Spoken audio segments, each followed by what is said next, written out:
पित्रे ब्रह्मोपदेष्ट्रे मे गुरवे दैवताय च प्राप्याय प्रापकायास्तु नमः श्रीनिधये नमः। नमो वेंकटेशाय वेंकटत्वरैवार्क नमः।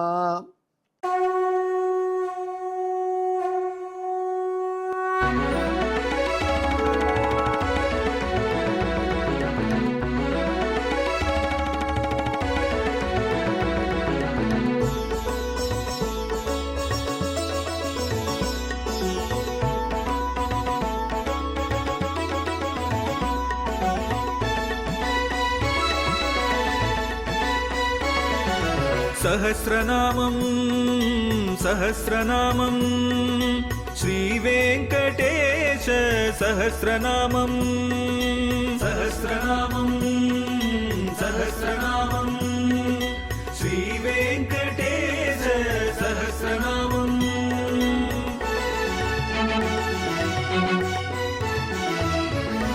உலகில் கலிவினை தோஷம் அகற்றும் நாமம் சஹஸ்ரநாமம். உயர்வுகளை வாழ்வில் அளிக்கும் நாமம் சஹஸ்ரநாமம். திருமலையில் தினம் அர்ச்சனை நடைபெறும் நாமம் சஹஸ்ரநாமம். திருவேங்கடனின் தரிசனம் காட்டும் நாமம் சஹஸ்ரநாமம். सहस्रनामं सहस्रनामं श्रीवेङ्कटेश सहस्रनामं सहस्रनामं सहस्रनामं श्रीवेङ्कटेश सहस्रनामं। அன்பர்களே, இப்பொழுது நாம் திருவேங்கடமுடியானுடைய திவ்ய சகஸ்ரநாமத்திலே 623வது திருநாமத்தை சுவைக்கப் போகிறோம். இது சங்கவான் என்பது.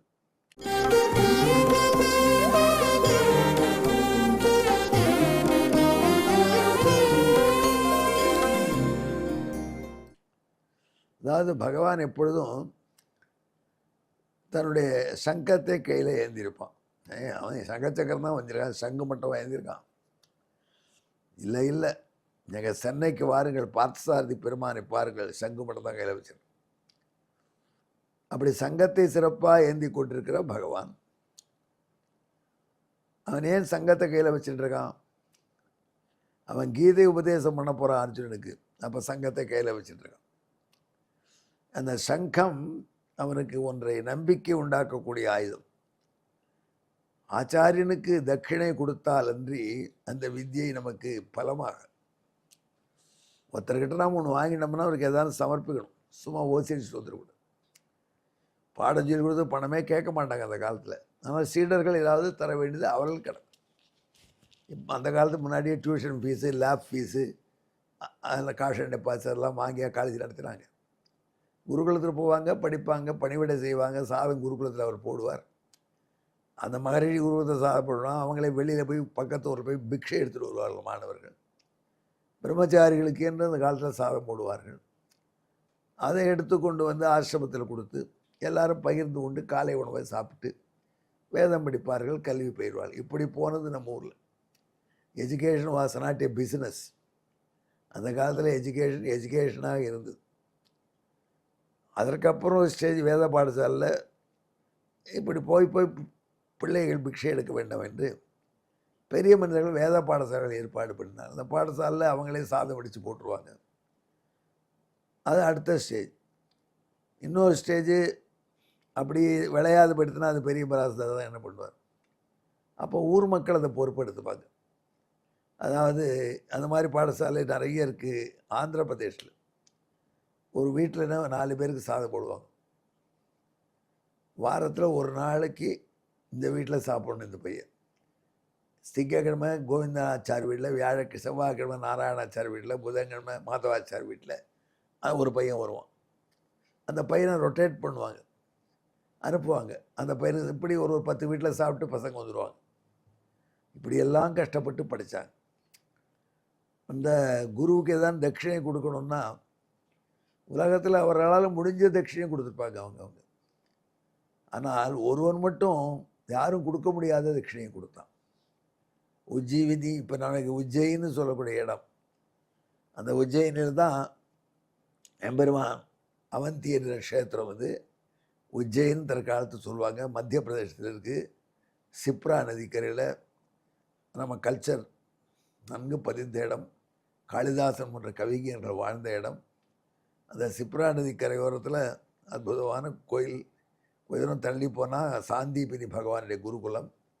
அந்த சாந்தீபினி கிட்ட தான் கிருஷ்ணாவதாரத்தில் பகவான் பலராமனும் தானுமாக பயின்றான். பயின்ற குழந்தைகளுடைய திறமையை பார்த்து சாந்தீபினி வியந்து போனார். நமக்கு வாத்தியார் வேலையே வேண்டாம், இன்றைக்கி என்ன பாடம்? வியாக்கரணம், மகாபாஷ்யம். அப்படி தான் ஆரம்பிப்பார் அவர். ஆரம்பித்து சொல்வார், பசங்க கேட்கும். ஒரே பூச்சில் அடிச்சுடுவார். அப்புறம் சாப்பிட போவா. சாயங்காலம் அந்த பாடத்தை திருப்பி சொல்ல சொல்வார். மொத்த பாடத்தையும் திருப்பி சொல்லுவார் பசங்க.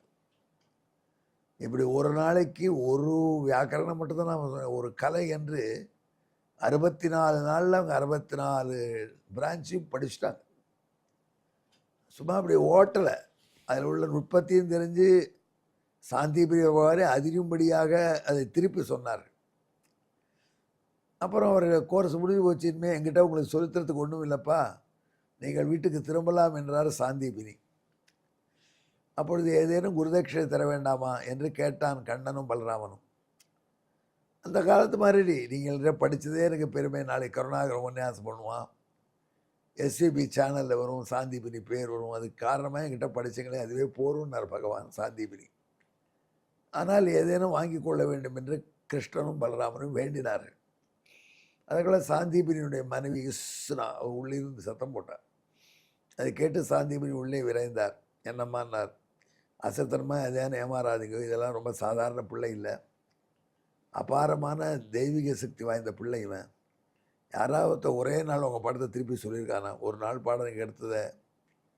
இதை பிள்ளைகள் அமானுஷ்யமான பிள்ளைகள், சூப்பர் ஹியூமன் பிள்ளைகள், அதனால் குருதட்சிணை சூப்பர் ஹியூமனாக கேளுங்கள் என்று சொன்னாள் சாந்தீபினியின் மனைவி. என்ன கேட்கட்டும் அப்படின்னார். என்னது, 12 ஆண்டுகளுக்கு முன்னாடி நம்ம பிள்ளை இன்னும் அந்த சோகம் போகலை. என்னது, நாம் பிரபாசங்கிற இடத்துல சமுத்திரத்தில் ஸ்நானம் பண்ணும் பொழுது அந்த பிள்ளை சமுத்திரம் கொண்டு போயிடுது. நம்மளால் மீட்க முடியல. அந்த பிள்ளையின் சடலம் கூட நம்ம காப்பிடலை. அந்த பிள்ளையை மீட்டு தர சொல்லுங்கள் என்று கேட்டார். 12 ஆண்டுகளுக்கு முன்னாடி பிரபாசத்தில் மூழ்கடிக்கப்பட்ட தங்களுடைய பிள்ளையை மீண்டும் உயிரோடு தர வேண்டும் என்று கேட்டீர்கள் என்று சொல்லி கொடுத்தா மனைவி. ரிஷி வந்து கிருஷ்ணன் சொன்னார். இவ்வளோதானே அப்படின்னு தான் பகவான் நேரே சமுத்திரக்கரைக்கு போனான். மேற்கு கடற்கரைக்கு. சமுத்திர மகாராஜா அப்படின்னு கர்ஜனை பண்ணான். அடியேன்னு ஓடி வந்தான் சமுத்திரன் வரணும். எங்கள் ஆச்சாரியர் சாந்தீபினி அவருடைய பிள்ளை 12 ஆண்டுகளுக்கு முன்னாடி கடலில் விழுந்து மாண்டு போயிட்டாங்கிறா. அதனால் அந்த பிள்ளையை மீட்டு கூடி போகுது. அந்த 12 ஆண்டுகளுக்கு முன்னாடி இருக்கிற பேப்பரை கேட்டாலும் நம்மளால் போற்ற முடியாது. எத்தனை திமிங்கலங்கள், எத்தனை மீன்கள் அவனை எப்படி சாட்டுதோ, அவனை எப்படி முடிச்சுதோ. கிருஷ்ணா, இப்படி ஒரு வரம் கேட்குறையே, இப்படி கொடுக்க சொல்கிறையே, உனக்கே நியாயமா அப்படின்னு மனசுக்குள்ளே நொந்தாலும் வெளில சொல்ல முடியாது. கிருஷ்ணன் தான் வந்து நிற்கிறார். ஆனால் அவன் ரொம்ப ரொம்ப இன்டெலிஜென்ட். அவனுக்கு சமுத்திரத்தில் அப்போ ஒரு பூச்சி இருந்தது, பாஞ்சஜன்யம்னு, சங்கப்பூச்சி. அது ரொம்ப படுத்தித்து, சமுத்திரத்தை பொல்யூட் பண்ணித்து. அசுரன் அது. அதனால் அதை ஒழிச்சுவிட்டா நிம்மதின்னு அதை போய் கேளுங்கன்னு கிளப்பி விட்டான். அவ்வளோ நல்ல அரசியல் பண்ணிட்டான், ஒரு பாலிட்டிக்ஸும். எம்பெருமானார் பாஞ்சஜன்யத்தை, இந்த பஞ்சஜனனுங்கிற அசுரனை தேடி போனார். அவனை சமரித்தார். சமுத்திரத்தில் சங்குப்பூச்சி ஏலர் சங்கு ஒன்று அவன்கிட்டேருந்து வெளில வந்தது. அதை எடுத்துட்டார். இந்த பாஞ்சஜன்யம் இதுக்கு பேர் வச்சார். பஞ்சஜனன்ட்டேருந்து வந்தது. By product of Panchajanyam. அந்த பாஞ்சஜன்யத்தை பொம்னு ஊதினார். அவரால் தான் ஊத முடியும் அந்த சங்கை. அதை ஊதிட்டு அங்கேருந்து வருணன்ட்ட வந்தார் மறுபடியும். அப்பா அங்கே இல்லைப்பா, அவனெல்லாம் தேடி பார்த்தாச்சு, ஆளை கொண்டாச்சு, தான் எனக்கு கிடச்சிது. அப்படி அந்த சங்கை கையில் வச்சுட்டு இருந்தார். அவன் சொன்னான், அப்படின்னா சமயமணிபுரத்தில் போய் கேளுங்கண்ணா. அது என்ன, அது யமனுடைய ஊர், அங்கே டேட்டா இருக்கும், அங்கே கொடுப்பாங்கண்ணா. இந்த முதலையே சொல்லியிருக்கலாம் இல்லையோ. அப்போ இந்த பஞ்சஜனை யார் அழிப்பா? சரின்னு யமபுரம் போனான் பகவான். யமன் தான் அந்த பிள்ளையை கொடுத்துட்டான். அந்த பிள்ளைய 12 ஆண்டுகளுக்கு முன்னாடி இறந்த பொழுது எப்படி இருந்தோ அப்படி கொண்டு வந்து கொடுத்துட்டார். அந்த தலையில் இங்கே சொட்டை விழுந்திருக்கும், இந்த இடத்துல அவருக்கு கையில் ஒரு வெட்டு இருக்கும், அந்த காயத்தில் அடையாளம் சொல்லியிருக்கார் சாந்திபிரி ஒய்ஃப். அப்படியே கொண்டு வந்து கொடுத்துட்டு, ஒதுவித்த தக்கணையா உருவே கொடுத்தான் என்று கொண்டு வந்து கொடுத்துட்டு, இந்த பிள்ளை வந்த உடனே சாந்திபிரிக்கு ஆயுதம் தாங்கலை, ஆசீர்வாதம் பண்ணினார். பகவான் அந்த சங்கை எடுத்துக்கொண்டு ஊருக்கு வந்தான். எப்பப்பெல்லாம் சந்தேகம் வரைச்சி அந்த சங்கை எடுத்து வச்சுப்பான். ஏன்னா குருதட்சிணை கொடுக்கும்போது கிடச்சி அந்த ஆச்சார அனுகிரகம் நமக்கு இருக்குது. அதுக்காக தான் பார்த்தசாரதியாக கீதோபதேசம் பண்ணும்பொழுது கூட அந்த சங்கை தான் கையில் வச்சுருங்க. அதான் மெட்ராஸ் சிட்டியில் சங்கத்தை கையில் வைத்து கொண்டு சங்கவானாக பகவான் இருக்கு. அப்போ ஏற்பட சங்கவான் என்பதில் ஒரு அர்த்தம் இருக்குது. நொடி பொழுதும் சங்கத்தை விட்டு பிரிய மாட்டான். ஏன்னு கேட்டால் சங்கத்தை வெளிலப்புற வேலையே கிடையாது, எப்போவும் கூடவே நித்திய யோகை பத்தும். சக்கரவான்னு சொல்லாமன்னா சக்கரம் அவரை விட்டு ஓடிப்போம், ஊம்புன்னு விரட்டினார்னா ஓடி போய் எதிரில் அரிச்சிட்டு வரும். சங்கம் அப்படி இல்லையே, அது தூக்கி போட முடியாது, எப்போதும் வாயில் தான் வச்சுருக்கோம், புதுசு சத்தம் போடணும், அவ்வளோ தான் வச்சுருக்கார். அப்பேற்பட்ட சங்கத்தை எவருடையும் பிரியாமல் தன் கையில் வைத்து கொண்டு ஆச்சாரியங்க குருதட்சிணை கொடுக்க வேண்டிய முக்கியத்துவத்தை காட்டக்கூடிய, அப்படி எங்கள் ஆச்சாரனுக்கு இந்த குருதட்சிணை கொடுத்தே எனக்கு சங்கம் கிடைச்சிது, பேர் கிடைச்சிதுன்னு காண்பிச்சிருக்கான் நம் பகவான். ஆகினாலும் சங்கவான் என்று பெயர் என்கிறார் நாரதர். இதற்கு பின்னணியான ஸ்லோகம்.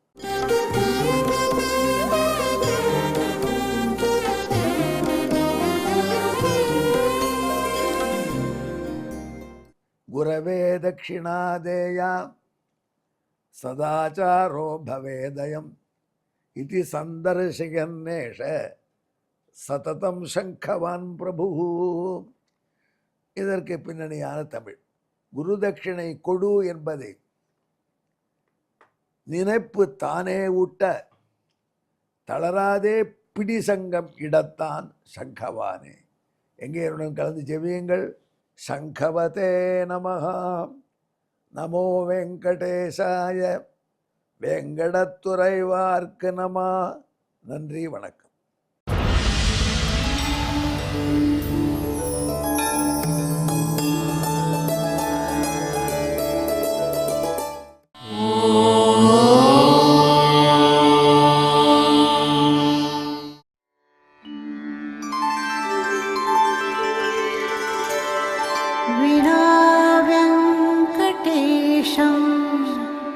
ननाथो ननाथः सदा वेङ्कटेशं स्मरामि स्मरामि. हरे वेङ्कटेश प्रसीद प्रसीद. प्रियं वेङ्कटेश प्रयच्छ प्रयच्छ.